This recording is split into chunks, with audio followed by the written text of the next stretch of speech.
Reports और supreme court की टिप्पणियों से यह संकेत मिलता है कि व्यक्तिगत रंजिश या प्रेशर को बनाने के लिए इसका इस्तेमाल गलत तरीके से किया जा सकता है। और कुछ रिपोर्ट्स के अकॉर्डिंग यह भी मामला सामने आता है कि मामलों में जांच के दौरान आरोप झूठ पाए जाने की खबरें आती जाती रही हैं, जिससे सर्वोच्च न्यायालय ने यहां पर ब्लैकमेल का माध्यम तक कहा था। और इन मामलों में दोष सिद्धि दर अक्सर हमेशा कम रहती है, जो यह दर्शाता है कि कई मामलों में साक्ष्य यहां पर अपर्याप्त होते हैं या मामले झूठे हो सकते हैं।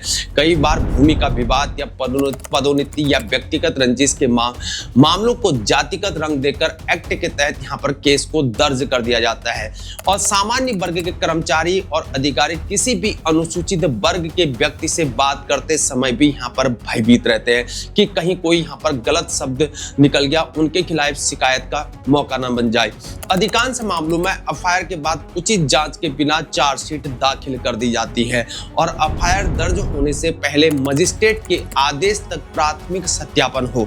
अगर कोई व्यक्ति यहां पर जानबूझकर झूठा केस को दर्ज करता है तो उसके खिलाफ यहां पर सख्त कार्रवाई होनी चाहिए और जातिगत विवादों को सुलझाने के लिए यहां पर स्वतंत्र आयोग का गठन होना चाहिए, जो बातचीत और मध्यस्थता से यहां पर समाधान को कर सके। जनता को हमेशा यह बताया जाए कि यह कानून केवल अत्याचार रोकने के लिए है, न कि यहाँ पर व्यक्तिगत हथियार के रूप में इस्तेमाल करने के लिए है। और कानून में यह स्पष्ट होना बहुत जरूरी है कि यह निर्दोष लोगों के खिलाफ बदले की भावना से बिल्कुल भी इस्तेमाल न हो।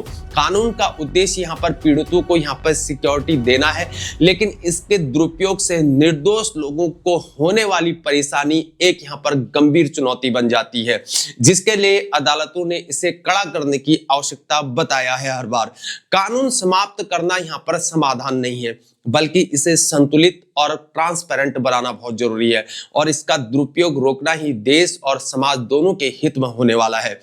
80 एक्ट का उद्देश्य न्याय था, परंतु जब न्याय ही अन्याय का रूप लेने लगे तो सुधार की यहाँ पर आवश्यकता अनिवार्य हो जाती है। कानून के दुरुपयोग से राष्ट्र को बचाने की यहाँ पर पुकार है। कानून हमेशा बना रहे, पर यहाँ पर समानता, न्याय और निष्पक्षता के साथ, क्योंकि कानून तभी महान हो सकता है जब वह सबके लिए यहाँ पर समान और न्यायपूर्ण हो।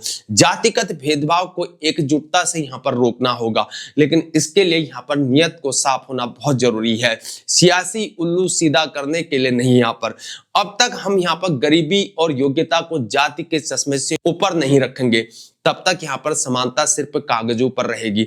आपको क्या लगता है, क्या यूजीसी के नए नियम वाकई यहाँ पर भेदभाव को खत्म करेंगे या एक नई खाई को खोद रहे हैं?